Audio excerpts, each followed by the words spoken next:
And we're live.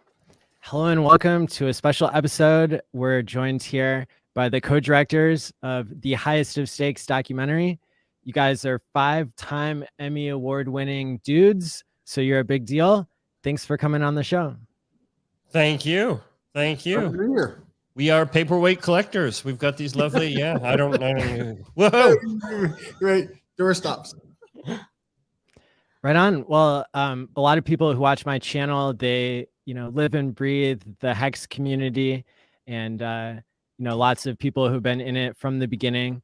So I'll just, jump right in here with the questions, because I know a lot of people have seen your guys' appearances on Rags to Riches and Crypto Heartbeat, and yesterday with Seth. Those were all great interviews. It's my, there's slang that the kids use these days. And one piece of slang is like, what is an NPC? Like a non-playable character in a video game is somebody who's like just a boring person or whatever. But here you guys have made a documentary about Richard Hart, which is like the most playable character in crypto. How do you guys see Richard in that role? Well, this kind of talk fires me up, because the thing that I know that I would imagine is true for many of those who are watching right now, it would be our great fear to believe that our lives were the lives of NPCs, right? Like we want to have purpose. We want to have control. We want to have influence. We want to be making decisions that matter in the world around us. Unquestionably, Richard and the impact that he is having has ripples, right? So it's affecting other players. And maybe that would be one way by which you could define an NPC is like, do you really have much influence on those, on others? And if you do, then certainly you've qualified to not be an NPC. So I guess that would probably be among the least of the thresholds by which I would measure Richard. Is he an NPC or is he not an NPC? It's kind of like, yeah. But I get where you're headed with it. So I agree completely. He's the antithesis of an NPC. Yeah. Sorry if my internet cuts in and out. There's going to be a sacrifice phase for fiber in my near future.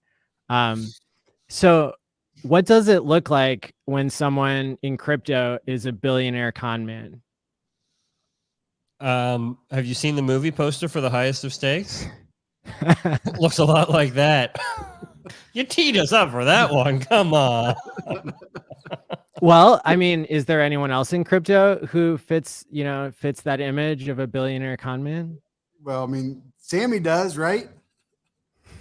Sammy fits that bill for sure. Among others, right? So Sam Bankman-Fried is a $1 billion con man. Unquestionably, he's taking everybody on a ride. So, the precedent of the space is to use, a thought from Richard is riddled with them, right? Like there's just the carcasses of those that have, whether they're $1 billion scams or whether they're $1 million scams is probably, the metric by which you would say yes or no. But aside from that, it certainly has happened already. And I think the irony that you're, pointing out there, Maddie, is at the phase that we were making this movie, Richard looked like the $1 billion con man, and everybody who didn't and who looked like they were just going about their job being the CEO of a, XYZ company, many of them turned out to actually, you know what I mean? They're now being indicted or in jail or whatever. And it is something we explore in the movie. How he shows all the, like what Kelly, the fraud investigator, looks at is like he shows all these signals of fraudster, yet, you know what I mean? What's actually happening? What have we seen? So there is a wonderful irony that is amazing to explore. Cool. And then what does it look like for somebody to be a crypto king?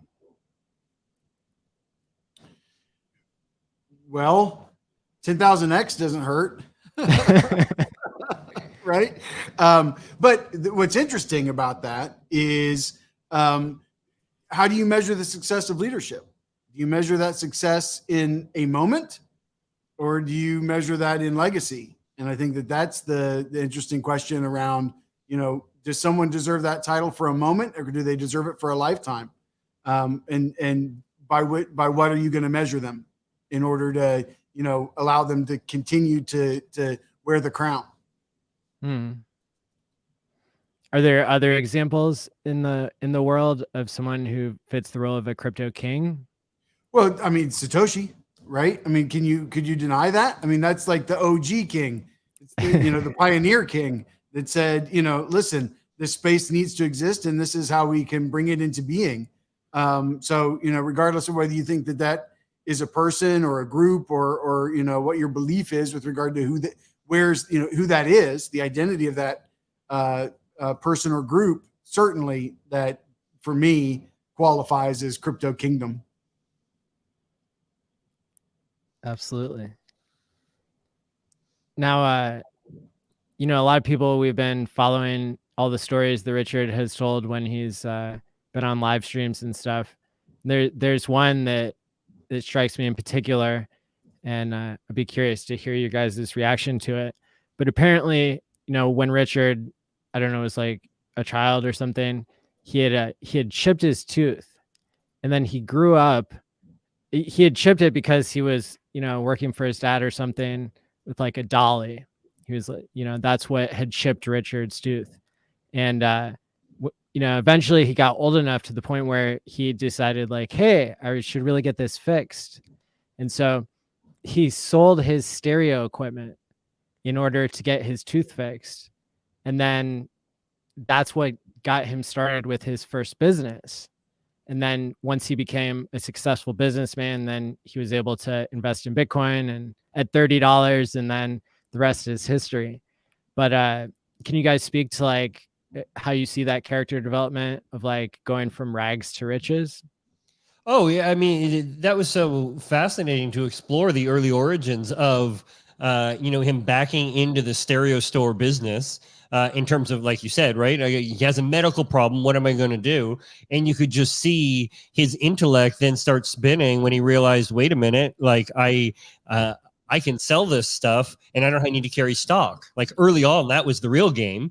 He was able to sell it and then go buy it for less and turn it over, right? And so he's just making profit. And then he starts getting into how do I scale this and how do I optimize this? And you can see him being able to really start turning things over there on the entrepreneurial side. And then as he gets into all of these other products, the miracle cleaners, the sex toys, the everything else, what else emerges is SEO and internet optimization and online marketing, right? And so you start to take these different, like if you step back and you look at the individual businesses and go, what would somebody learn and what skill sets would they develop? You add those all together. Welcome, my friends, to Richard Hart and how, HEX came to be. Like, it's wild how much of those pieces really come together. And he does take us through that story and talks about one of the last failed projects he had. And then the next one was HEX. Like he invested so much in developers. He tried to do the thing. And then he took everything that he learned. And then the next thing he did was HEX. Awesome. And why do you guys think that Richard refers to himself as a rumored billionaire? I would only attribute that to the, his willingness or the conjecture that Richard is the OA. So, in order to, draw a direct line to his net worth, you would have to know what assets he would put on the balance sheet, right?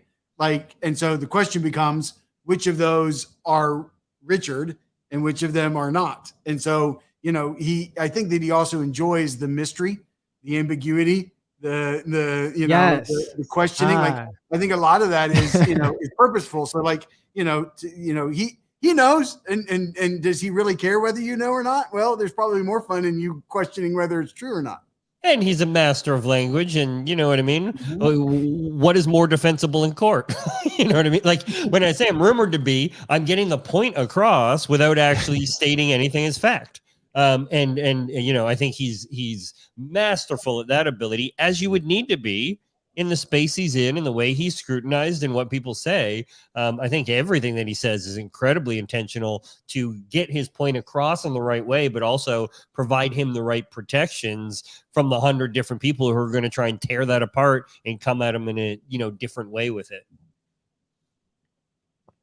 Yeah, that's crazy. And like you were saying yesterday on Seth's show about, you know, how crazy it must be to have to watch your words so much if you're Richard Hart. Oh yeah. Yeah. And I think we learned that very much in doing the interviews. Grant and I, you know, and we chatted on Seth's show yesterday, the idea of how Grant and I would tag team all the interviews, and we would, you'd almost like hear Richard like falling into like a divot in the road that kind of like guides you. You're like in the go-kart tracks where it pulls you in. You're like, oh, he's going into his speech again. And it's like, ah, we've heard that one, like, you know, but you know that like these are rehearse and practice and they're like safe. And then it's like, we got to get him out. We got to get him back on the track again where it's like new material. And oh man, Grant and I would go back and forth, racking our brains of like, how the heck do we get him out of that guide rail and into, you know, a fresh idea? It was our ultimate challenge.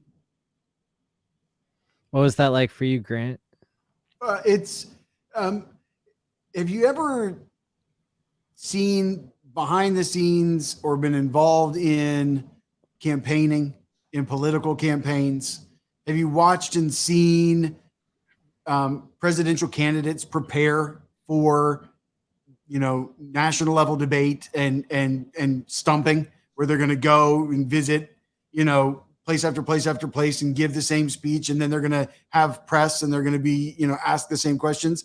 It feels akin to that, where there's a preparedness for, you know, all of these buckets of conversations, thought, and thinking, and then, you know, there's an ability that becomes developed after you've done that enough, you know, much like the forehand in tennis, where when the ball comes over, this is what you're going to do, you know. And so you would watch, even without intention, there were times when Richard would fall conveniently into the answers that, you know, that he had fallen, you know, that he had given so many times before. Right. And even if there was an intention from him to want to play and to say, yes, let's stay fresh, let's be in something new. You know what I mean? Like, I really want to give you something that I've never given someone. And yet, because it was just, you know, it was like playing Hotel California, right? Like that 3 cards hit or whatever. And it was like, oh, this is not a fresh melody, man. Like, do you see how it's just derivative of what we've already heard? And so, you know, I think that's a little bit of what's happening in those moments. You know, some is intentional and some is just, well, this is how I always do it, so this is what I'm going to do. Interesting. And I was listening while I was driving, so I can't remember which one of you said it, but I heard you guys say, when you ask what everyone else asks, you get what everyone else gets. That's a yes. Did you guys like? Is that your own quote? I mean, what is originality? You've got a psych background, so you know, you and I share that, and I would say that our approach to interviews is very psychologically informed. Like it is very much a set of techniques that we practice, that we teach, and that we really take incredibly seriously. We prepare. I mean, we would prepare for an interview like a title fight. You know what I mean? Like, you go through training and you are ready and you practice your, like, all of it. And so much of that is you know, absolutely being aware that if we go on and we do what everybody else did, we are going to get what everybody else got. So what else do we throw at him? And that's not like 80% of communication is nonverbal. It is not the words we use. So it's not even just like, you can't just ask him the question. It's what you do when you walk in the room. It's how the room smells. It's the feel of the chair. It's what you hand him before you start. It's like, it's everything, my friends. Like, it all comes into play if you want to get the grandmaster of chess to make one wrong move. And by wrong move, I simply mean not the expected thing, right? The vulnerability, the opening up a little bit more, letting his guard down a little bit. Oh yeah, we threw it all at him. Yeah, that's certainly like an intriguing mix when you've got Richard doing outrage marketing on one hand, and then you guys are working with him so that he can be vulnerable as well. Seems really interesting. That was an interesting balance for sure. That fence line, in order to encourage him to consider that, maybe connecting with people would have equal value to, license plates that say big PP and shopping trips that, just dropped your draw. So, like, I've also been following along, and you guys are coming out. I guess you're filming another documentary that has to do with Romero Brito. And so my next question is like, what was the difference like interviewing other like people who are celebrities, let's say like Arnold Schwarzenegger or Andrea Bocelli versus like Richard Hart? Like how we're approaching those different? Richard Hart loves a debate and loves a challenge. And if you can keep that man mentally engaged, he will not get up from the chair. like, you know what I mean? He will not leave the ring. He will not tap out, not for anything. And that is rare. Guys like Arnold Schwarzenegger, Bocelli, some of them will like let you take them, like they enjoy the challenge. Mark Anthony was a guy who loved the challenge, wanted to be pushed, was like, shit, I've never done anything like this. Like, I love this. This was amazing. But often it's like, you got 7 minutes. What do you need? Let's go kind of thing. And that is the biggest difference with Richard. That like he can be like that, but that's when you're wasting his time. That's when you're not prepared. That's when you're not challenging him. But he'll give you a level of commitment and time and everything else. I don't know that he ever said he was done, Grant. Like, can you remember a time in an interview? Like we were 2.5 hours in sometimes, switching media on multiple like running 3 cameras, burning out a media. And I don't remember him ever going like, okay, guys, like I need a break. I would agree with that. I think the more difficult thing is to get him in the arena. is to have wrangled him ahead of time, right? Like getting him in the effing chair. That was the real challenge. Then once he was there, then like he's in. Like he's locked and loaded, you know what I mean? Like, in the cockpit, let's go. Which I mean, I don't think Richard will mind us sharing this, but we kind of had some rules in production, and it was, what was happening the next day and what shape he needed to be in. And we would kind of like let him know in advance, right? So if it was like a B-roll day, say we're just filming with choppers, it's like, dude, we just need you to show up. Like literally just be here on time. But if it was like an interview and it's a big deal, it'd be like, we need you to go to bed early, no partying, like just turn your stuff off and just realize, you know what I mean? We're making a movie on your life. You're only going to get 5 chances like this. We need your A game. And he would, or to the best of our knowledge, he would definitely would, like take it easy on those nights. But man, when we said, we just need you to show up, he would come sometimes and he had not slept at, by 11 a.m. for the shoot and is like sleeping as the chopper's taking off. And I'm like, okay, man, like you gotta wake up. It's time to do some B-roll. But at least we're able to get into that rhythm. And he was willing to kind of give it the space that it deserved when we said, let's slow down and make sure, we have your A game. Cool. Yeah. There was one conference I did once where he showed up extremely tired. Oh, I was going to say, I think it's a reflection of Richard's lifestyle. Like, I think that, right? Like our experience with him was very true to who he is and the way he takes on each and every day. And there is no routine in his life. I think that there are things that happen frequently, but it's not as though it's like, boop, the alarm went off, I'm doing this. The next 30 minutes I do this. The next 30 minutes I do that. It's not, he doesn't greet life in that way. Okay, here's a good one. So I met you guys like 666 days ago.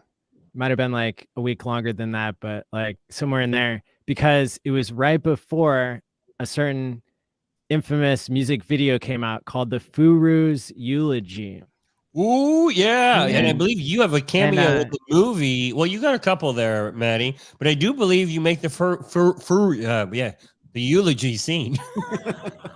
Yikes. So I can only imagine what you guys must have been thinking if you weren't into crypto yet. You didn't really understand like the whole cults and culture thing. Oh, Then you I can guys, tell you right away. I can tell you right away. When we left that day, we were saying, "Jackpot, bitch!" that's what I That's thought. what we were saying. We were like, "This community matches Richard." Right? Like, because we're walking into it and going, like, we're in discovery. We're getting to learn who people are. We're getting to learn what the space is. We're getting to learn and you know, get a feel for, like, is there something there? Right?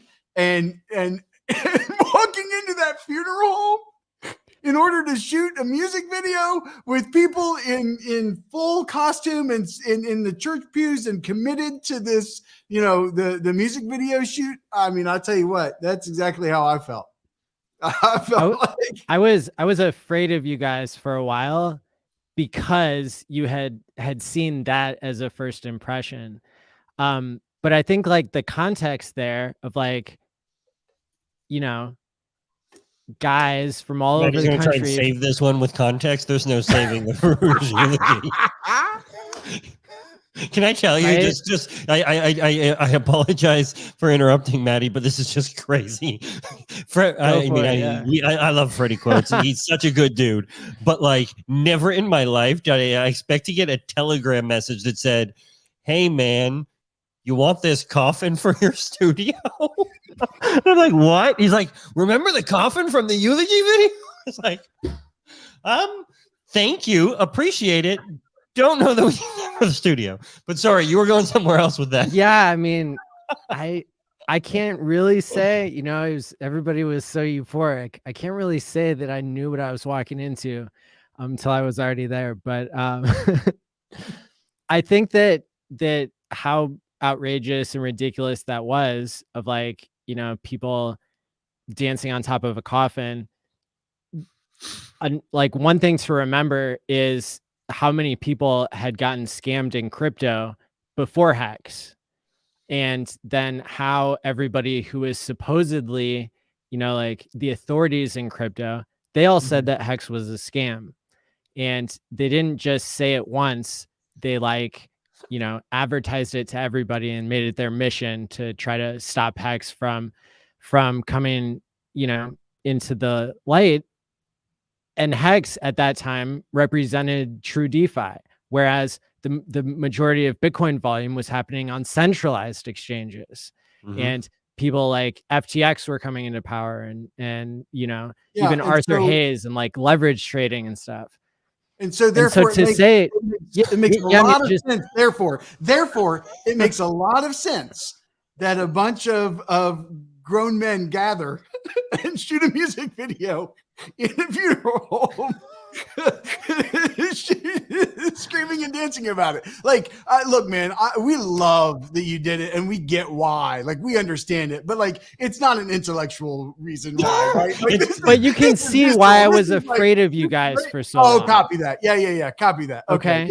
Yeah. I can get why you need to be afraid. It's like coming in and seeing that on first glance. I get yes. you. Yeah. Because I didn't know what I like. I didn't know what I was walking into. So yeah, you know, with that being said, you guys hired a PhD to like investigate whether HEX is a cult. Tell me more about that. Well, I think that's not quite the accurate paraphrasing. It's close, but there is an important distinction. We hired a PhD anthropologist to understand the culture behind crypto and hexagons. We wanted to understand the community. That was the objective.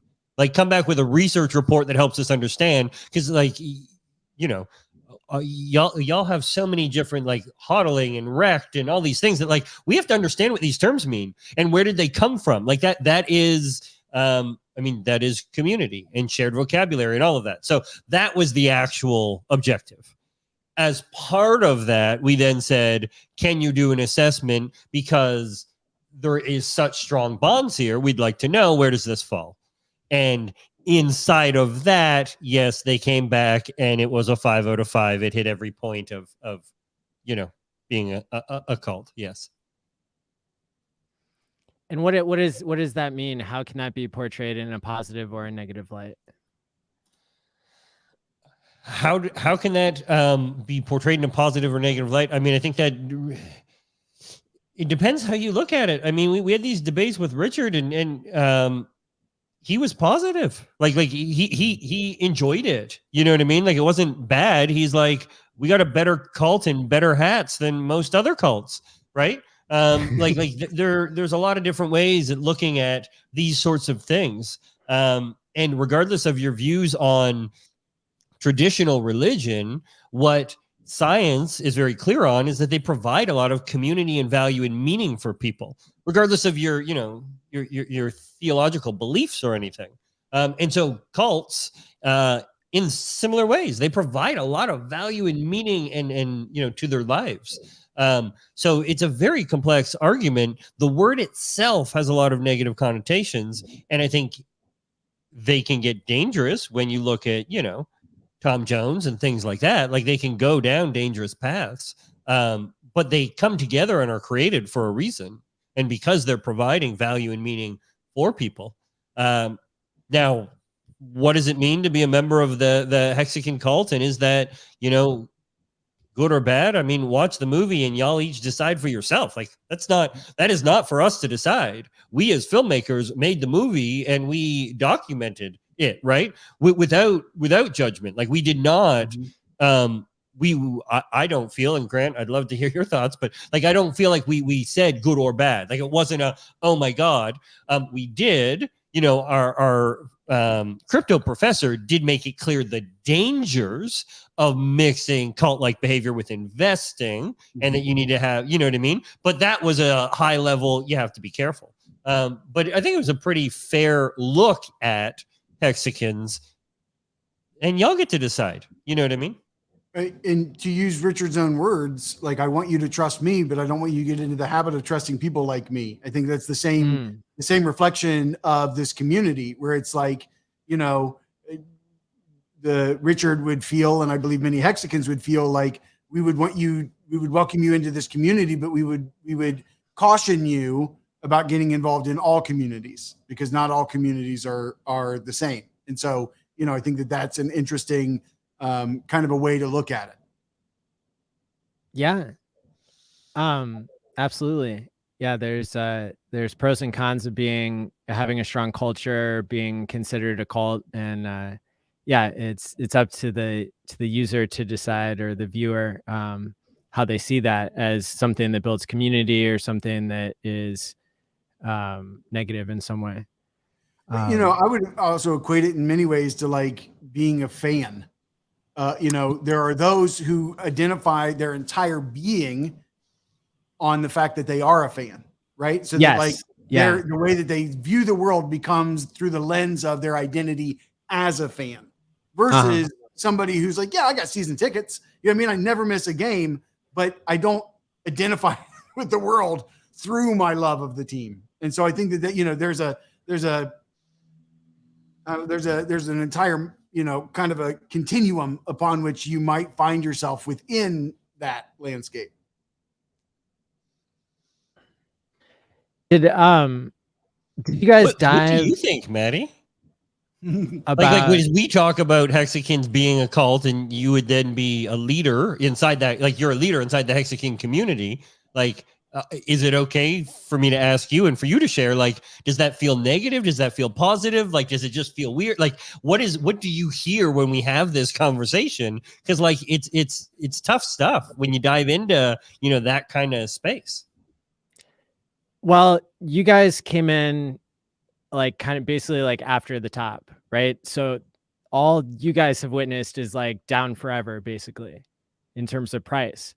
There was a long time before you guys got here where it was down forever and nobody believed, and it strengthened the core of believers to the point where, when we talk about this, it's about the code, it's about delaying gratification, it's about paying your future self. none of that requires Richard. And so, you know, when people would kind of go along with Richard's outrage marketing, no matter what, and people didn't like stand up to him about it and said like, hey, that's a bad reflection on us. We're trying to onboard our Southern Baptist relatives over here, and they're not with it. You know, that, so like when the community would have pushback against like, you know, the cult of just saying everything Richard does is perfect, I think we really had to suffer a lot through like people not telling the truth about HEX, like Tone Vays, like mainstream Bitcoin influencers. Like the day that HEX went live, Richard got on a 6-hour stream with these lawyers who were just doing their best to you know, beat him up and stuff. And so we saw like this whole struggle, and a lot of people identified with that. Only the true believers stuck around, and then we got these fantastic gains that like don't make any sense. And so then there's this whole sudden wealth syndrome that sets in, and people are, you know, there's a whole psychology of that. And so when you see this like cult behavior, I think it was you know, it was precedented by all these other factors. Mm-hmm. It's kind of interesting. Did you guys get much into the psychology of time locking at all? Like the side of HEX where people are locking it up. Yeah, and it didn't make the movie, and it's unfortunate, but our crypto professor and Grant came up with a game to actually test the psychology, and a board game we had people play. Grant, tell them about your idea in that scene, because it doesn't actually make the movie, but it was wild. Yeah, so it was basically kind of doing our best within the constraints of something that an audience would be able to understand. But it was taking the tokenomics of HEX and applying it to a board game structure, and watching, you know, individuals play out their decisions on, you know, and it was all randomized by dice, right? So like price up, price down was randomized, and it was all about, you know, a certain number of levels and time and what would happen there. And what was of interest in, you know, the way that the game was played, and it was abbreviated, and it was a bit elementary, but the thing that you witnessed and watched was that at first there were people demonstrated their risk tolerance immediately, right? Like they were immediately talking about how much they were wanting to hold back versus how much they were wanting to forecast out into the future. And then in the end, the person who won or lost, it all came down to the single price roll, because it was like, is this going to happen for them or not? In terms of a return and a reward. So, you know, yes, we did everything that we could to continually consider ways in which the time locking mechanism could be brought into the storytelling of this, because, you know, the idea of on-chain certificate of deposit and everything that is, you know, the uniqueness of HEX in that regard can in many ways immediately cause an audience to glaze over, right? And so the point is made around that, but we there's not enough time passage in the movie, and we really didn't find a scene that held in all of the other storylines a way of demonstrating the unique properties of HEX in that regard. It was more around the you know, the idea that it's an ERC20, that it's immutable code, that it's community based, and that it's offering APYs that are so significantly different than any other traditional investment vehicle. And what does the world think of that? And what I'll say about that scene, though, that still stands out in my mind, you know, this is a crypto professor, and we basically had him get 3 TAs, teaching assistants, right? And so it's like the team of them are going to take on the code side of HEX, where Kelly's going to take on the Richard Hart. The you know, one's taking on the game, one's taking on the player, and together. And so it's the TAs that are with Lamont playing this game, and then Big K, who's in the movie, comes in. But the whole idea is like, we got to make it real, right? And so, you know, we're like, Big K, like, do you mind making this real? So dude shows up with $10,000 cash and slaps it on the table. These are university students. And we're like, we're playing for real money today, friends. And they're like, what's good? Like this became an, it was an academic exercise reading code to now like one of the girls is like, this is my rent for 6 months. And he's like, yeah, like play the game. Like you get to take this home. And we're I don't know, 15 minutes into the game. And one of the kids looks at Big K, and it was the most like sweetheart, amazing thing that didn't make the movie. And he's just like, so like, what's it like to be like really rich, man?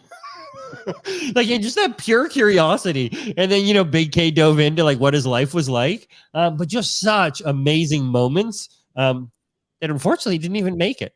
Like that wasn't strong enough to make it. So you must have a lot of really good material if that didn't make the cut. So much. Cool. Yeah. I mean, time locking anything like in today's world is purely insane.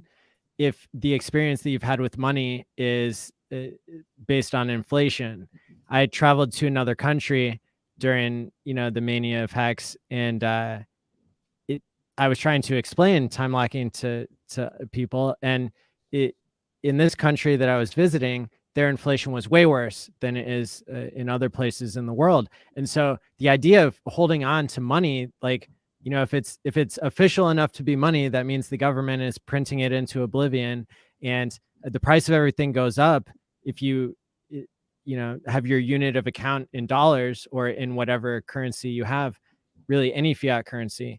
And so this me trying to explain the idea of time locking something of value, just, it didn't make any sense to people. And so I think that's a huge barrier to entry on the idea of HEX. However, we can look back and see these stories of Greg Schoen, who I'm proud to say follows me on Twitter, was like the most memed Bitcoiner because he bought his 1,700 Bitcoin for 6 cents, and he sold on a 5X at 30 cents, and he turned his $100 into $500. Whereas if he had dollar cost averaged over 15 years, he would still have half of his Bitcoin. That would be worth millions. And the amount that he would have cashed out would have been millions as well. Greg is still working his software job, trying to sell NFTs here and there, but he's not financially free. The people who invested in HEX, who time locked, such as myself, some of us made it to the point of temporary financial freedom for now. And part of that is because we were time locked in. So because you mentioned the challenge of explaining time locking, and I believe that Richard still has some messaging to work out if he wants to increase comprehension, that he still struggles in the way he explains virtual lending and those sorts of things in economic energy. And I say that because in the movie, this debate happens. Crypto professor, fraud investigator Richard sitting at a table, and him trying to explain this idea of virtual lending and time locking, and you've got 2 PhDs on the other side of the table, and it was hard to get across. So it is one of the more complex ideas to try and help people understand, to then really get what this is about, or what it was about when it was, just HEX before everything else that the Richard Heart ecosystem became. So I recently launched a product that I worked on for a year, and it allows people to time lock any ERC or PRC20 token, including Ethereum, including Pulse and PulseX. And the difference between my product, Time Pays Me, and HEX is mine doesn't have a token associated with it, and it doesn't pay any APY. So I've done this in part because I think it's a good experiment to see if some people can wake up to the idea of time locking without yield associated with it, because some people see that as scammy, or they think inflation is bad no matter who it goes to, whether it's people time locking or not.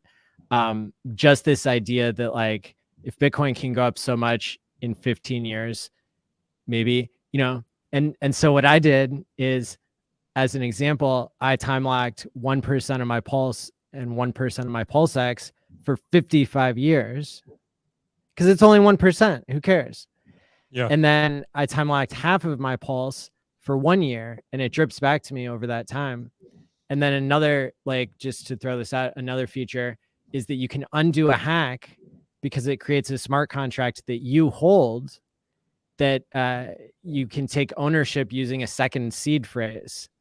And I hope to like pull in some of the Ethereum guys with that, use case to get them more into the idea of time locking. Because if you don't do time locking with real value, you're not going to get it. If you don't send $100 to your future self next week, or in a year from now, and then that does a 10x or 100x or a 10,000x, it's going to be really hard for you to understand HEX, in my opinion. It's interesting if, the way that I would look at that is like baseball cards. Right? Like when I was a kid, I remember having seen, so I was 13, and I remember having, when I was 5, then my grandmother once moved a shoebox of baseball cards from one part of the house to another. And so at 13, I bugged my dad to go find these baseball cards. And he's like, they don't exist. They don't exist. I said, yes, they do. Yes, they do. Yes, they do. So one time we're out at the farm, and I remember this, and grandma goes and finds the box, and she brings it, and she says, here they are. And so I sat down with a Beckett's baseball card thing, and I'm talking about the value of these things, and I'm bringing them back to my dad. Hey, Dad, guess how much this is worth? And he's like, I don't know, $1. I'm like, $12. He's like, here's a notepad and a pen. Like, write down every card that's worth more than $10. Okay. So I'm starting this list, and I come back to him, Dad, guess how much this was worth? He said, I don't know, $80. I said, it's worth $600. He's like, give me that bucket. And he spent the rest of the afternoon, like, writing and indexing every single card.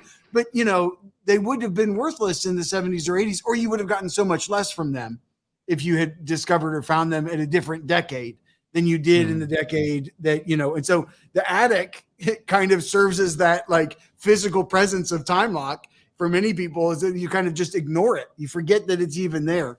And I wonder if that'll be true of the people that are using your product, Maddie, that they make the decision and then they just forget that it's there. And then it almost becomes like a bit of a treasure later, on did it pay off or didn't it not? Well, another thing I've noticed about the HEX community having such a huge portion time locked. I mean, if you take out the OA coins, 75% of user controlled HEX is time locked for an average of over 6.5 years. So there's never been anything like this in financial history. And part of what I attribute the high participation and high engagement with, like, this is the longest bear market in the history of crypto for Bitcoin, for Ethereum, for HEX. There's never been a longer bear market. And the HEX, cult on Twitter and YouTube and everywhere else, it, has stayed way stronger with engagement. Normally 70 to 80% of people disappear during a bear market. But, when Richard spoke at the online HEX conference, they got more views than ever. And so part of me wonders if it is the time lock, partially people, because like if you have Bitcoin, you could change your mind about it tomorrow and sell it.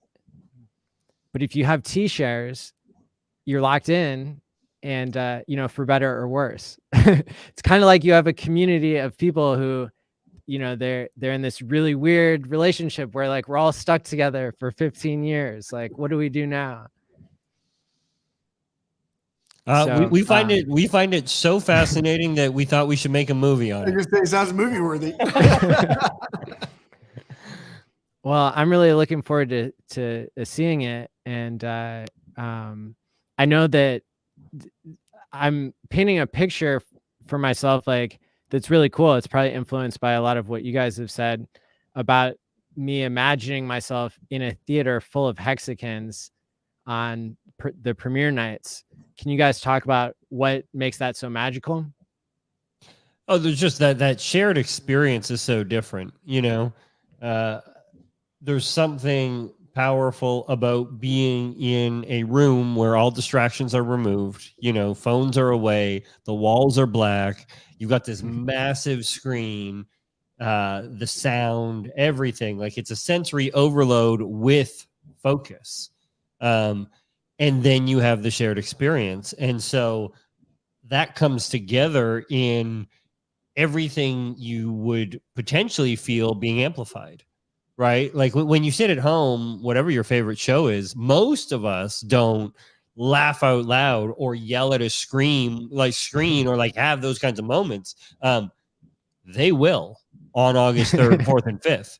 Like they will be laughing and crying and yelling and and so there's something about that shared experience that is so powerful. Grant, I know theaters are very near and dear to your heart. What makes that so magical for you?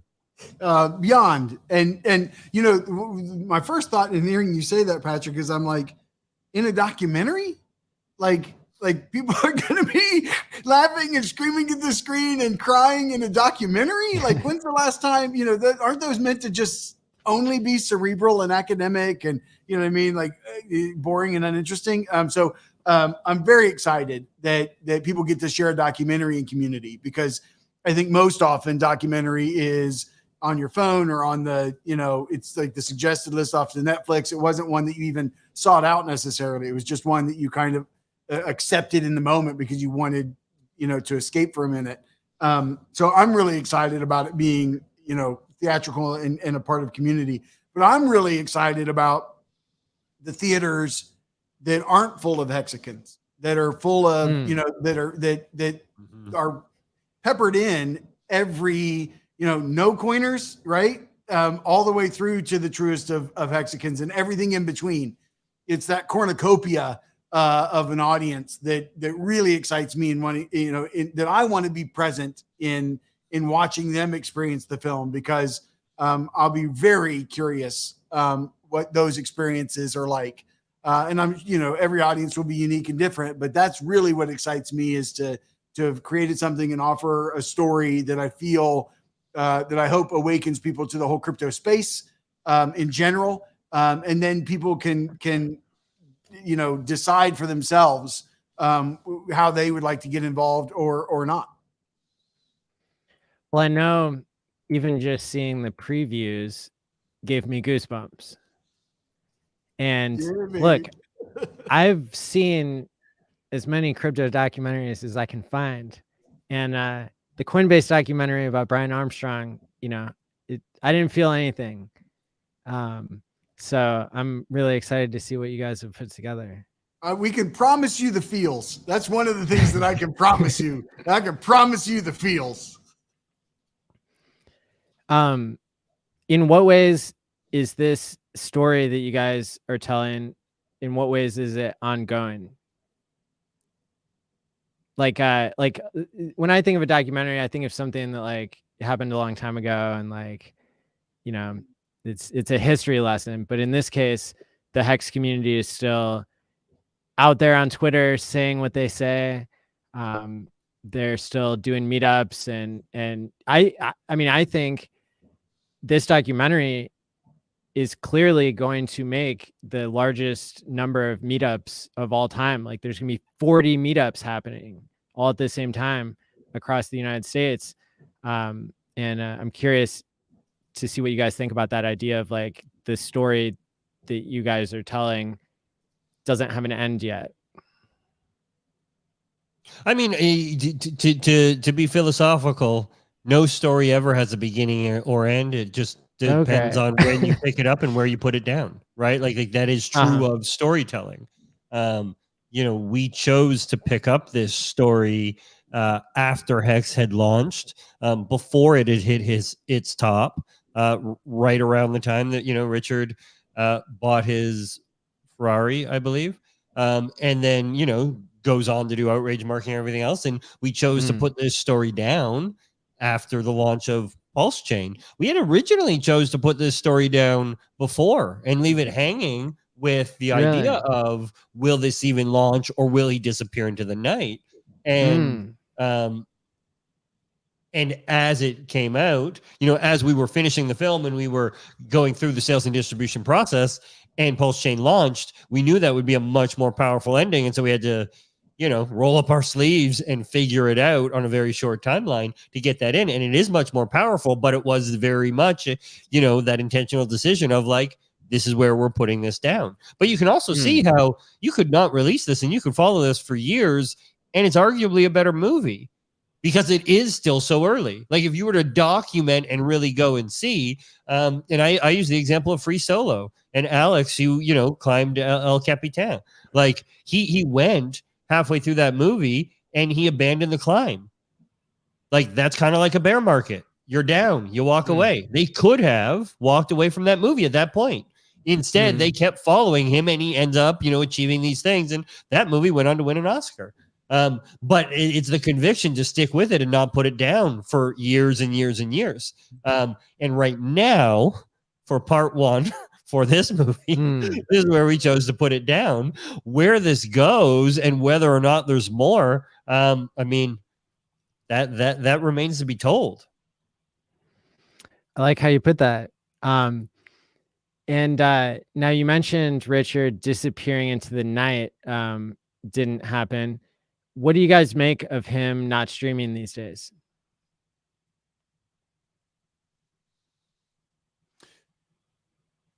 What do you make of him not streaming these days?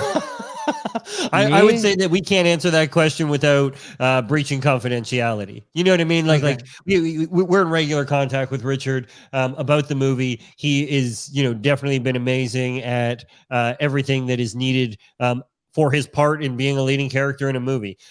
So it's not really our place to speculate on that. And it does pull on conversations that we've had that are off the record and are related to, you know, the making of a movie. So I love what Grant said. What do you make of it, Maddie? Well, I think he's been very active on Twitter, and so people can follow him at Richard Hart Win on Twitter. So I mean, I could see it as something strategic, or, you know, it could be that. It could be that he just sees. Or there's an or for Richard Hart. Really? I was like, I think the question is, what is the strategy? Not is it strategic? No. Okay. Well, yeah. Create the top 5 unstrategic things Richard has ever done in his life, and then let's talk. Yeah, I don't think there's anything on that list. Okay. Right. But I will say we just got a video from him that we get to play at the premiere on August 3rd, which is amazing because he hasn't been, you know, streaming anywhere. He hasn't been live on video anywhere in I don't know how many a while. And he just sent us in a video. He recorded the opening. We've got that. We're preparing it for the theater. You have proof of life. What's that? You have proof of life. It could be AI generated. I was going to say, in today's environment, that's a difficult thing to be assured of. But we can say but it's a damn good replica if it is, because it has the Richardisms in it when you watch it. And so that, you know, is wild, though, on August 3rd, the official premiere on the big screen. Like, it's Richard directly addressing, welcoming you to the theater, and then saying what he wants to say since he can't be there in person. So cool. pretty damn wild. We'll have to ask Toby-Wan how that goes. I guess he'll be there at the premiere. And, you know, we're going to be having, like, coinciding with, you know, the highest of stakes, the same weekend, I had planned my second annual Pulse conference online, which, like we did in Miami at the Bitcoin conference, we're going to be doing a 48-hour live stream on the 4th and the 5th. And so I know Toby-Wan has been helpful in like helping me to organize everything. And I want to shout out to everybody who's in Texas, or no matter where you are in the world, you can participate by watching. You know, there might even be a chance for people to share their reactions while they're going in and out of the theater or something. I'm just really pumped to be with the online community of over 50 YouTube channel streamers who signed up to participate. And then all the people coming in person can find out more at plsaustin.com. But yeah, it's going to be one hell of a weekend. That's for sure. Yeah, and a huge shout out to you and Toby Wan for buying out the theaters in Austin for 2 nights. I mean that is a great leadership move of going like we're gonna make this happen. You know what I mean? When Grant and I were on streams going like let's think bigger. It's not just your family and friends. Like how do you invite groups? You and Toby Wan going out getting 160 tickets and then giving them out, is amazing, and it makes a difference because when Regal sees. Boom, that's just gone. Like that's the kind of stuff that moves the needle, that gets noticed, that helps in the conversations we're happening. So huge shout out and thank you to both of you for making that happen so quickly and being so generous with then, giving those tickets away and inviting people to see the film. Absolutely. Yeah, my pleasure. This is really exciting for the HEX community to be able to take family and friends to an event, that's telling the story of HEX, telling the story of Richard Hart. And I think you guys were right when you were predicting, that if the story is so compelling and moving, everybody's going to be talking about it on Monday, whether they're a Hexican or not. And so that'll be really cool to look forward to. Absolutely. Now, just before we went live, I saw that there had been some sort of community effort to like raise money to advertise HEX or get the word out as a part of some like World Star thing. I don't even really know what that is, but apparently they have lots of there's been a followers. couple different donation things that we appreciate that are not officially associated, with the movie. So it's hard. Like you appreciate the efforts. At the same time, you want to make sure that the proper, the proper media, graphics, language, branding, like we're an official entity that has to be presented in the right way, and can be very dangerous if somebody by mistake or just out of accident put the wrong thing up that all of a sudden then hurts sales conversations, because it's like, wait a minute, I thought this was a documentary. Now it seems like a whatever. So a huge thank you to everybody out there who has been doing different campaigns to help support the movie. And then a reminder to be very careful about making sure we use official graphics, language, images, and everything else. And that the film does have an actual official donation wallet that then goes to the 2 PR teams we have, that they strategically look at how do we divide that among the markets that are doing well, the markets that need help, the overall awareness, and everything else. So there's a whole bunch of different ways to support. And we just had somebody reach out earlier today for the one that you were talking about. And I don't think we know exactly what that is. And so I was like, thank you, appreciate it. I'm going to put you in touch with our PR team just to make sure that like this actually puts butts in seats and doesn't, put us down the road as it relates to discussing with streamers and everything else. And I the other thing that I would invite people to consider is if the goal is to drive attendance theatrically in order to create conversation around the story, can you measure something with a higher ROI than just investing in a ticket? Right? Like to me, it's like, you're making all of these efforts to buy promotion that you hope drives sales. If your efforts are ineffective, really that capital would have been better deployed just saying, hey, there are 10 tickets and I'm going to bring friends and family, right? Or multiples thereof again and again. Grant, that takes more work, because now I have to find 10 friends where it's easier for me to just, donate, which I mean, I wish we had, a developer, or there was a third party that offered something like that where you could literally, virtually donate, where you could go and on the website, as an example, you could say, hey, there's 160 tickets in Austin. If anybody wants them, here's how you sign up and you can have one. I wish there was a developer in that technology. We are way too small for Regal to do anything like that. Like Westcott or whoever's, I don't know if he's the one behind that donation address that raised $5,000 in like 24 hours, which is what they were going for. And even if they have spillover money or something, if they're spending that on movie tickets or something, then that sounds like it would help the cause. But I do have linked here the official tweet from KNTX about how to donate, I believe, to you guys directly and to help with the marketing efforts. And he explains like how all the money is going directly into marketing. And so I want to get behind it. And we issued an official statement via KNTX just to make it clear that one, any donations to marketing are 100% for marketing.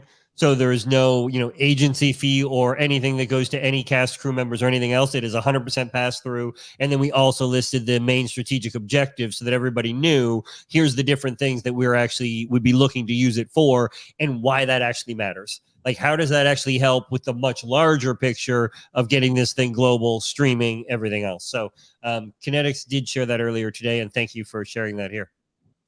Well, I normally don't ask my audience for much, but I know a bunch of you are rich out there, so please go donate. This, it's going to make a big difference. And I think showing support to you guys for what you're doing, I think is really important. And so you can see in the description below, I've got a link. I also threw it into the live chat. Whether you're donating $10 or $10,000, let's show some support here for this highest of stakes wallet that's linked in the KNTX tweet.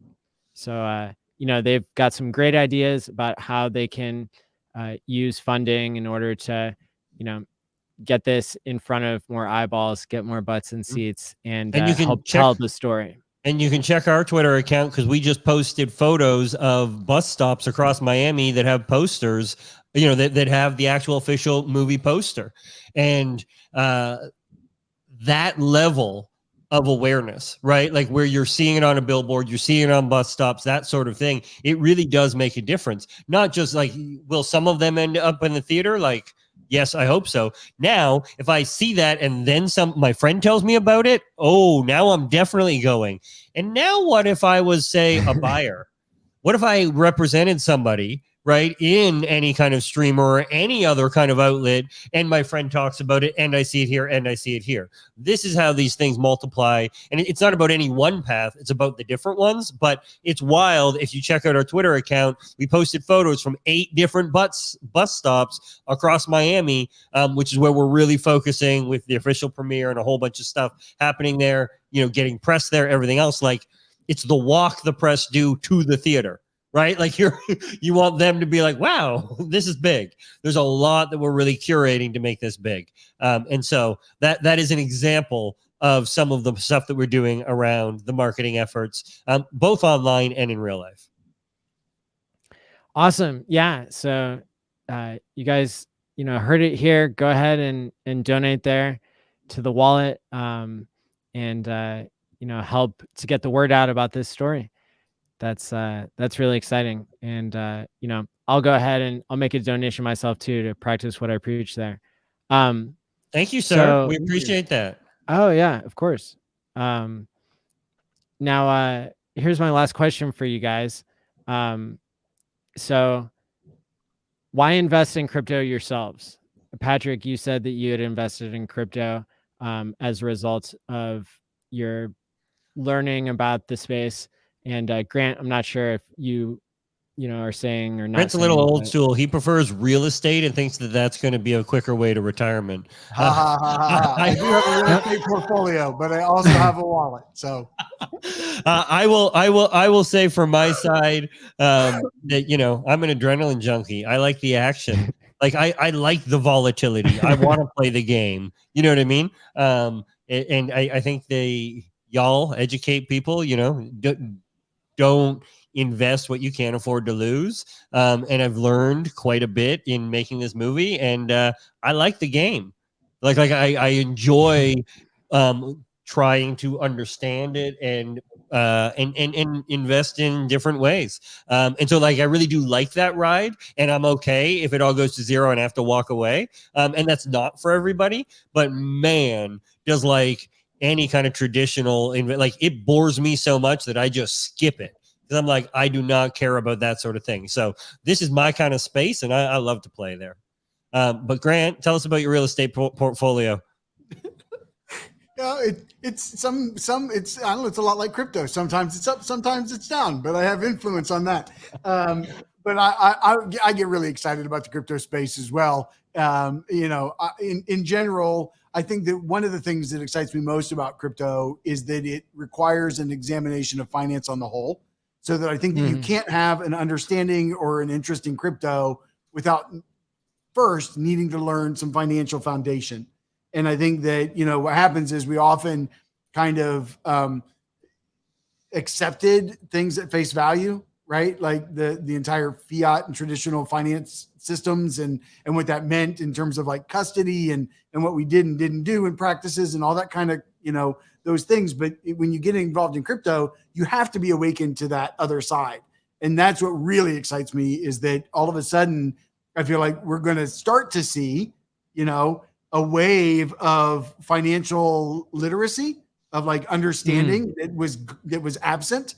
And for that reason, that I really get excited about cryptocurrency, because it's like, oh, hot damn, like we're going to, you're going to shake people awake to the reality of what finance and money is.